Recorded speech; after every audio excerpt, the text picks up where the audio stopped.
ప్రతిభ Biotech సమర్పించు మట్టి మనిషి కార్యక్రమానికి తిరిగి స్వాగతం. అన్ని పూలలోకెల్లా గులాబీ రారాని అలంకరణలోనూ గులాబీది ప్రత్యేకం. గులాబీల్లో ఎన్నో రకాలు అందుబాటులో ఉన్నాయి. అయితే మార్కెట్లో పూలకు ఉన్న డిమాండ్ను అందిపుచ్చుకుని కొందరు రైతులు గులాబీ పూలను సాగు చేస్తున్నారు.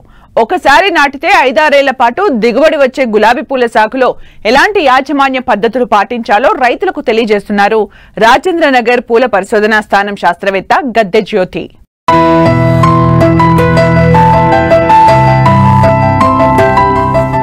పూలే ఓ అద్భుతం. వాటిలో గులాబీలు మహా అద్భుతం.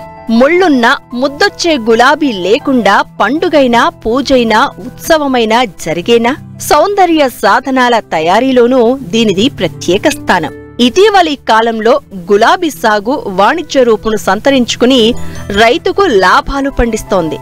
ఒకసారి నాటితే 7-8 సంవత్సరాల పాటు దిగుబడినివ్వడం, సాగు లాభదాయకంగా ఉండడంతో అనేక మంది రైతులు గులాబీ సాగుకు మొగ్గు చూపుతున్నారు. అయితే అధిక దిగుబడులు పొందాలంటే రకాల ఎంపిక మొదలు సమగ్ర యాజమాన్యం చేపట్టాలని సూచిస్తున్నారు రాజేంద్రనగర్ పూల పరిశోధనా స్థానం శాస్త్రవేత్త గద్దె జ్యోతి. మన తెలంగాణ రాష్ట్రంలో గులాబీలని ముఖ్యంగా మనము సంవత్సరం పొడవుతో కూడా సాగు చేసుకోవచ్చు. అంటే మొదటిసారిగా నాటేటట్లయితే డిసెంబర్ లోపల మనము నాటుకున్నట్లయితే మనకి దాదాపు మంచి ఎరువుల యాజమాన్యము, నీటి పారుదల సరఫరా ఉండే ప్రాంతాల్లో దాదాపు 8 ఏళ్ల వరకు కూడా మనము అధిక దిగుబడులనే తీసుకోవచ్చు. అయితే వాణిజ్యపరంగా గులాబీ సాగులో ముఖ్యంగా మన తెలంగాణ రాష్ట్రంలో అర్కా సవి అనే రకాన్ని బెంగళూరు పరిశోధన స్థానం IHR వాళ్ళ చేత విడుదల చేయడం జరిగింది. సో ఈ అర్కా సవి అనేది దాదాపు 1 హెక్టార్కి 50 టన్నుల దిగుబడి రావడం జరుగుతుంది. అయితే ఈ యొక్క పూల యొక్క విశిష్టత ఏంటంటే దీని యొక్క పూల కాడ చాలా దృఢంగా ఉంటుంది. ఎక్కువ రోజులు తెగుళ్ళు, పురుగులను కూడా, అది చీడపీడల్ని కూడా తట్టుకునే సామర్థ్యం కలిగి ఉంటుంది. పూల రెక్కలు కూడా మందంగా ఉండడం వల్ల తొందరగా అవి వడలిపోవడం కానీ వాడిపోవడం అనేది జరగదు. ఇవి పింక్ గులాబీ రంగులో ఉండడం జరుగుతుంది. మొక్క 30 నుంచి 50 రూపాయల ధర పలుకుతుంది. కాబట్టి వీటిని మనము మొదటిగా భూసార నేల పరీక్ష, తర్వాత నీటి పరీక్ష చేసిన తర్వాత మొదటిసారిగా నాటుకునే రైతు సోదరులైతే 50 క్యూబిక్ సెంటీమీటర్ల గుంతలు తీయడం వల్ల మనకి ఆ గుంతలో ముఖ్యంగా ఈ యొక్క single super phosphate, vermi compost, పశువుల ఎరువు అవన్నీ కూడా వేసి ఈ యొక్క బడ్డింగ్ అంటే ఈ యొక్క అంట్లని మనం నాటుకోవడం జరుగుతుంది. ఒక్కొక్కసారి చిన్న మొగ్గంట్లు ఉండడం వల్ల బడ్డింగ్ పోర్షను, బడ్డింగ్ భాగం అనేది గుంతల్లోకి వెళ్ళిపోయినప్పుడు మొక్క చనిపోవడం జరుగుతుంది.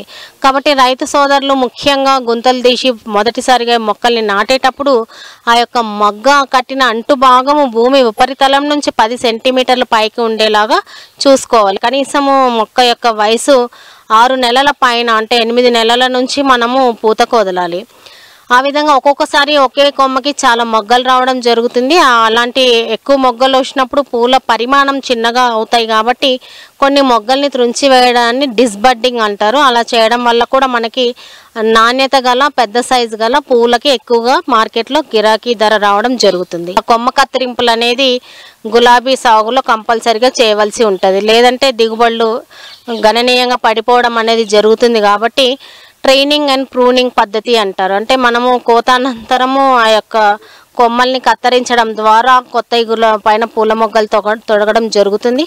మొక్కలు నాటిన 6 నెలల నుండి పూల దిగుబడినిస్తుంది. ఏడాది పొడవునా పూలు పూస్తాయి. అయితే వీటికి సరైన ఎరువుల యాజమాన్యం చేపట్టాలి. అలాగే చీడపీడలు ఆశించకుండా ఎప్పటికప్పుడు జాగ్రత్త పడుతూ ఉండాలి. ఒకవేళ ఆశించిన వెంటనే నివారణ చర్యలు చేపట్టినట్లయితే అధిక దిగుబడికి వీలవుతుంది. తెగుళ్ళున్నా, ఎండిపోయిన కొమ్మలున్నా కూడా వాటిని కత్తిరించిన వెంటనే బ్లైటాక్స్ పెట్టడం వల్ల, పేస్ట్ పెట్టడం వల్ల ఈ యొక్క శిలీంధ్రాల నుంచి కూడా ఆ యొక్క కొమ్మలకి మనకి ఎంతో సురక్షితంగా ఉంటాయి. వర్షాకాలంలో ఆకులు రాలిపోవడము, ఆకులు పసుపు రంగులో అవ్వడం జరుగుతుంది. కాబట్టి వర్షాలు తగ్గుముఖం పట్టిన తర్వాత ప్రతి చెట్టుకు కూడా దాని యొక్క శాఖీయ భాగం పెరుగుదలను గమనించుకొని అడపదడప 3 19 13 0 45 5 గ్రాములు 1 లీటర్ నీటి కలిపి చెట్టు చుట్టూ పాదుల్లో వేయడం చేయాలి. గులాబీలో ముఖ్యంగా ప్రస్తుతం రైతులు ఎదుర్కొంటున్న సమస్యల్లో చీడ పురుగులు, తర్వాత చీడపీడలు, అదే విధంగా యొక్క తెగుళ్ళు కూడా ఎక్కువగా ఉంటున్నాయి. అయితే ఈ అక్కసవి అనే రకము ఈ యొక్క చీడ పురుగులకి తర్వాత తెగుళ్ళని కూడా తట్టుకునే రకము. గులాబీలో ఈ యొక్క పిండి నల్లిని అరికట్టడం కొరకు డైమిథోయేట్ 2 ml 1 లీటర్ నీటి కలిపి 10 నుంచి 15 రోజుల వ్యవధిలో 2-3 సార్లు పిచికారీ చేయాలి. ఆ పిండి నల్లిలో ఉండే అంటే వ్యాక్సీ కోటింగ్, మైనం లాంటి కోటింగ్ ఉంటుంది కాబట్టి మనం పిచికారీ చేసినా కూడా లోపల నింఫ్స్ అనే పిల్ల పురుగులు సురక్షితంగా ఉంటాయి. సో స్ప్రేయింగ్ చేసేటప్పుడు అవి మళ్ళీ కిందికి చెట్టు నుండి పాకి పాదుల్లో ఉండడం జరుగుతుంది కాబట్టి మొక్క కింద భాగంలో మనం గులాబీలో క్లోరోపైరిఫాస్ కూడా మనము డ్రెంచింగ్ చేయడం వల్ల ఆ యొక్క పిల్ల పురుగులు అనేవి చనిపోవడం జరుగుతుంది. అధిక వర్షాల టైంలో బ్యాక్టీరియల్ లీఫ్ స్పాట్ అనేది ఆకుమచ్చ తెగులు అనేది వస్తుంది ఆకుల మీద, పూల మొగ్గల మీద. సో దీనికి కూడా మనము ఈ యొక్క ప్లాంటమైసిన్ 1 గ్రాము, కాపర్ ఆక్సిక్లోరైడ్ 30 గ్రాములు 10 లీటర్ల నీటికి కలిపి స్ప్రేయింగ్ 2-3 సార్లు 10 రోజుల వ్యవధిలో చేసుకోవాల్సి ఉంటుంది. అదేవిధంగా చలికాలంలో అయితే మనకి ఒక బూడిద తెగులు కూడా తెల్లగా పౌడర్ లాగా మనకి ఆకుల మీద అదేవిధంగా కొమ్మల మీద కనపడడం జరుగుతుంది. దీని నివారణకు వెటబుల్ సల్ఫర్ 3 గ్రాములు 1 లీటర్ నీటి కలిపి మనము పిచికారీ చేయవలసి ఉంటుంది. మొగ్గ దశలో మొగ్గ తొలిచే పురుగు కూడా రంధ్రాలు చేయడం వల్ల పూలు సరిగ్గా విచ్చుకున్నా కూడా రేకుల పైన రంధ్రాలు ఉండడం వల్ల నాణ్యతను కోల్పోయి అటువంటి పూలు మార్కెట్లో ఎక్కువగా గిరాకీ కానీ గిట్టుబాటు ధర కానీ రాదు. అలాంటప్పుడు అలాంటి మొగ్గల్ని మనము పురుగు ఆశించిన మొగ్గల్ని ఏరిపారేయడము, మిగతా ఆరోగ్యకరంగా ఉండే మొగ్గలకి పురుగు ఆశించకుండా మనము స్పైనోసాట్ 0.75 మిల్లీలీటర్లు 1 లీటర్ నీటి కలిపి 2-3 సార్లు పిచికారీ చేసుకుంటూ ఈ యొక్క మొగ్గ తొలిచే పురుగులను మనము అరికట్టుకోవాలి.